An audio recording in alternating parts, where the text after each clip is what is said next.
mana khiyyaa akka edaatti dhuftee hulaatti qabattee taanaan dhiini kee dhiiga sareebii walaa jaartiititi ganaan akkana shaaraa mootummaa irratti baadilu ta'a. Yoom takkaa dhiira gartee miti ifiif na barbaaddee na jalaa hafuutti si jalaa use sin barbaanne eegatti na barbaaddee gama kiyyammaas duniyaa maqaa kaasuu ho'i tana beektaanu. Anuu atuu na beektaa ganaan akkana laal. Akka saree maraattee shaararra siifi ijaartee teettee ammaa zaddeemtee lama dafiddee fuula kiyya dura fitisan akkanattiin akka saree maraattee shaararra isin ari'u taati hoggaa san bichaa goda seentan laaladdaa. Firraa akkaan nama dhoorsuus ni beektan. Akkaan abbaa fedhe jalaa mataa gadi hin qabannees ni beektan. Sanumaafuu balbalatti jabaatee yookaan duniyaa dhalaa jabduun fuudhee duniyaa firraa dhoorkan yoo ta'e edda gizee isiin harka akkasina lallaattuu hanka balaan akkasitti deddeebisee. Assalaamu alaikum warahmatullahi wabarakaatu kabajamtoota hordoftoota keenyaa qaqqaalii fi gaarii namaa deebi'ee dhufeetiin jira. Maaliin deebite maal qabattee dhuftee jechuun keessan oolamu duraan dursee hordoftoonni kiyya kabajamtoonni kiyya qaqqaaliin warreen biyya adda addaa irraa teessanii na daawwachaa jirtan bikka jirtanitti salaamtaan tiyya onnee irraa kaatee barartee isinitti isinaa geessu isin jecha duniyaan eessabbadee jettanii warreen sagalee naa qabdan warreen naaf bilbiltanis hedduu galatoomaa hedduu isiniin jaaladhaa hedduu kabajamaa hoggaa kuma takka hoggaa kuma dhibba takka naa jiraadhaan isiniin jaa jechuudha. Warreen biyya adda addaa irraa teessanii na daawwachaa akkasumas sagaleedhaa fi karaa bilbilaatiin duniyaa social media irraa sidhamnee jirra. Eessabbadee jettan wallahi bilaa kabajamtoota daawwattoota kiyyaa dhugaa hanqana akka na jaalattan hin seene jechuudha. Na jaalattanii na kabajanii kana na gaafachuu keessanis hedduu galatoomaa isiniin jaaladhaa isiniin kabajaa dhufee isinii deebi'eetiin jira. Maaltu si dhabamsiise duniyaa jechuun keessanis hin oolamu haaluma qilleensa haaluma yeroo maal akkaan ta'e atana jeetis dubbachuun fadhu waan takka yoo akkanumatti callittee itti dhiiste malee yoo waan san xuxxuyite madaan tun duraan gisee dhufte madaa san gisee xuxxuyite hanqam takka nama dhukkubdii ni beeytan jechuudha. Sanumaafuu daawwattoota kabajamtoota keenya dhufeen jira anaa dhufuun dhuftee jirti jechuudha. Galatoomaan isiniin jedhu hundi keessan galatoomaa isiniin jaaladha akka isin na jaalattanii na gaafattanii na bira kuttanii nama hedduullee gaafachaa jirtanitti isiniin jaaladhaa isiniin kabajaa dhufeetiin jiraan isin maanjaa sanumaan duraan dursee salaamtaa ta'isaniif fardiidha edallee salaamtaa isin jenne jechuudha. Kaameraa sanaan illee gizee maammeen kaa'u quba hin qabu. Daawwattoota kabajamtoota kiyyaa maaliif social media kanarraa jibbitee baddee jechuun keessanis hin oolamu ol deebi'ee daawwattootuma kiyya kanaa mataa hin jeequ waan adda addaatiif jee nagee mataa hin jeequ jeetiin nusa jechuudha. Alhamdulillah naaf ilmaan kiyya nagee waliin jiraachuu jira. Nageen jiraachuu jira nageen alhamdulillah dalagadhee nageen jiraachuu jira. Alhamdulillah rakkoon qabu duniyaan ni rakkatti yookaan rakkattee bochii na barbaaddii jeeti abdii waa meeqa yaani waan sila ilmi namaa takkaa namarratti dalagin narra dalaganii jiran jechuudha. Alhamdulillah waan hundarraa uumaan jira waan takkaas hin taane ka duniyaan ni jeessuudhaaf waa meeqatti aadees hin duune adawwiitii yaaddua adawwii fi haasidaa fi miqqanyaa warri anaaf ciisa dhabees ani numaan jira warreen duniyaan social media kanarraa galtee jee ancu fali galliqimsee garaan dhadhaa dhugee meeqa gammadu jirus hin gammadina anaafi ani nama rabbiin jibbee ilmi namaa jibbee miti nama namni jaalatu akkasuma rabbiinis ni jaalatanii nama rabbiinis jaalatu nama ilmi namaa jaalatu rabbiin haa godhu jechuudha. Adawwiitiyya ta duniyaadhaaf gammaddu ta duniyaadhaaf ciisa dhabdu cilee bishaan buute haa godhu isiniin jecha daawwattoota kabajamtoota kiyya dhufeetiin jira alhamdulillah. Dubbiin guutaa hoflaan guutaa taa'utaa insaan guutaa akkuma isiniin jee dubbiillee isinii dhadheeressuun fadhu maaliif duniyaan kana jette warri jetta warreen takka dubbiin tun keessa galtiif jechuudha. Sanumaafuu hordoftoota kabajamtoota kiyyaa dhufeetiin jira ga'aarallee abbaan Mustaf gizeen isin juuqa abdii yookaan maqaa isaallee doonfadhu maqaa isaa warri isaanii baaseetiif dirqama numaan dhawa rakkoon qabu jechuudha. Jaartii fixatee dhufe dirqama jaartii haanaa laaltu yaani ilmaaniin laalaa miti hordoftoota kabajamtoota kiyya waan isinii galuu qabu keessaafuu namni dhalaa taatanii biyya adda addaa jettan waa hunda ni beektan jee yaada. Namni ilmoo gizee jesilaa akka nama takkaatti ifii deemee ka'ee dhufe ilmaan keessanii laalaa jee xiqqishoo nama gaffudhata nama firaayis fudhatama qabdi namattis ni fakkaatti. jaartiif jala fuudhee dhufee tunis jaartii tiyyaa mataan oowwisteetiin kutee sanumaafuu fuudheetiin jira. Maashaallah ifiijii na dhubii jajandadhaan siif hin du'a qaba. Jaartii isaa silaa nagarsiifachuu hin qabu ture silaa nama biraa fa'aa ol garsiifatee warreen sooshaal miidiyaa irraa hin arginis ol baasee jaartii tanaa munoo jaartii takkanaa bareedduu tanaan harkadhee jee ol baasee sooshaal miidiyaa irra beeksisu ture.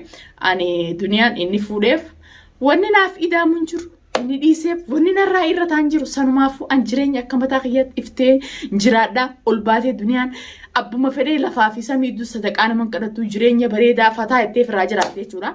Sanumaafuu ciisa dhabdee yookaan duniyaan akkatti jiraattu hin qabdu yookaan duniyaan naamteen na kadhatti mana nagalcheetti naaf boochii ani jechuun biristaantii giseen cuu hanqa mataa kiyyatti ciicoo kurfoodha. Waan takkan qaan jaaladhu ni jaaladha takka jibbinaanis khalaasan cufa takka kanatti uffanni irra garagalan ilaalan jechuudha. Hanqa mataa kiyyaatti ifeemantummaaniin jireenya kiyya bareedaa jiraachuu jira. Alhamdulillah waannaan tokkoffaa irratti kabajamtoota hordoftoota kiyyaa fayyaan qabeenya irraa takka. Fayyaa qabaattee ol kaatee akkana namaa hojii haasooytee qabeenyi guddaan sanii olii nafne.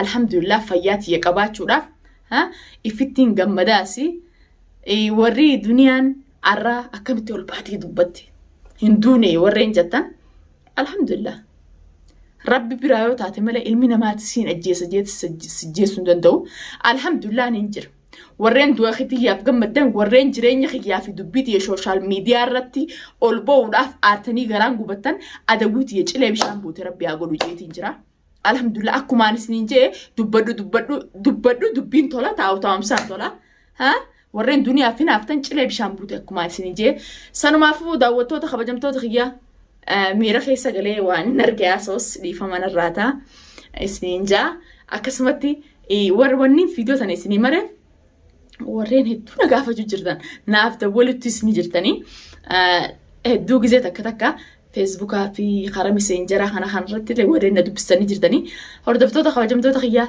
suuraa takka maaliif poosti goota warreen jettan ani Facebookni kiyyuba jeefaadhaan eegaa namanni akkana hojii qabu hin beekne jechuudha. Facebookaas akkasumatti gizeen angaddisu duniyaa abdis bira jira abdii walii galtanii jirtanii warreen jettan hedduu jira.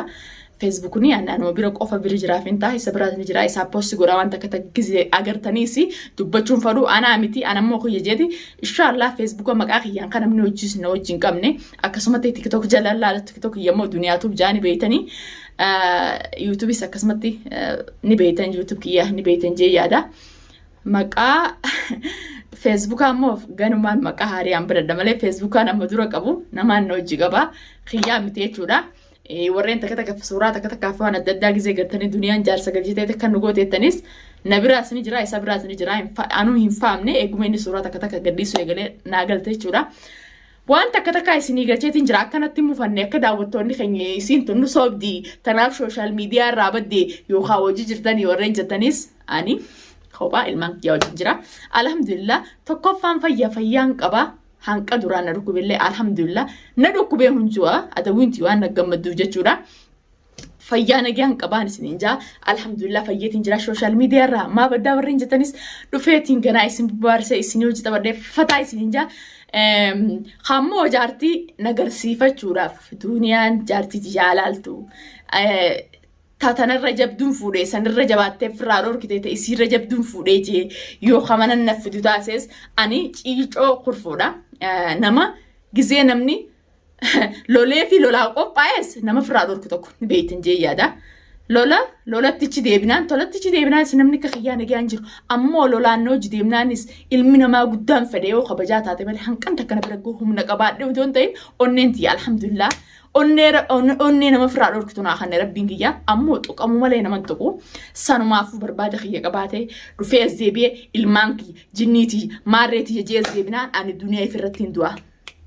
Ilmaan na biraas hin kaanne ilmaan isaa kan mana bira dhiisee taanii fi taan biraa deemu ilmaan kiyya akka faranjiitii guddifadha isaaniis hin ga'u naa guddis jees masruufas hin gaafadhu ilmaan narra dhiise jee bu'ee ilmaan kiyyaas facaasee hin deemu alhamdulillah ilmaan kiyyaniin guddisaanii akka faranjiittiin guddisaa sanumaafuu duniyaan ilmaan yookaan ilmaan ilmaan narra dhiisee deemte ilmaan siinee deemte ilmaan kee guddifadhu ettee ne'amtii yoo jettee xiqqooshoota akkas sammuu keessaa qabaattes hancufa tufan lafa deebanii irra narraaban jechuudha. Jaartitiyyaa feetu jaartii teetiitii miti ilaal waan feete haatatu balbala mana kiyyaa baate taanaan dhiini kee dhiiga saree akka ta'e bichaa beeka. Balbala mana wallaal xiqqishoo maammeen dhaabbadhu ennaan hin dhaabbadhe tamam kabajaa isi wallaaltan ta duniyaan beektu jirti nama kabajaan beeknina akkanas kaayee sirra deebise. Kabajaan beekne nama kabajaan si hojii deeme kabajaa hojii deemte nama kabajaa hojii deeme akka isaan beekanii hojii deemtanii anaa siitutu akkaan si kabajuufi kabajaa sirraa fuudhe kabajaa ati wallaalte anis wallaaleetiin jira. Jireenya kiyya akka mataa kiyyaa iftee hin jiraadhu.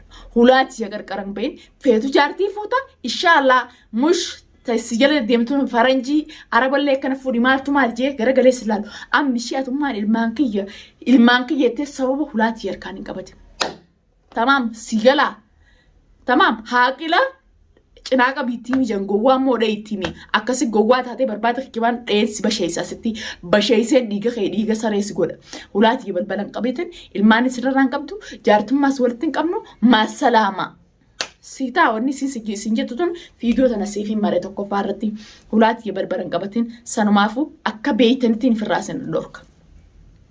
Akka isin beeytanittiin ifirraa isin dhorka rakkoon qabu. Tamam sanumaafu wanni takka hedduu na ajaa'ibsiistee na kofalchiisiu. Ishee ammaas jaarsan agarsiifachuu dhufte. Annagee ani jiraachuu jira. Akka mataa kiyyaatti jireenya bareedaa ammumaan jiraachuu jira. Ati naas jiraachisa. Nammaas godha. Jettee sila akka yaada keetii yaadu jirtan ani jireenya bareedaa ammumaan jiraachuu jira. Laan namni mataa na nyaatu hin jiru.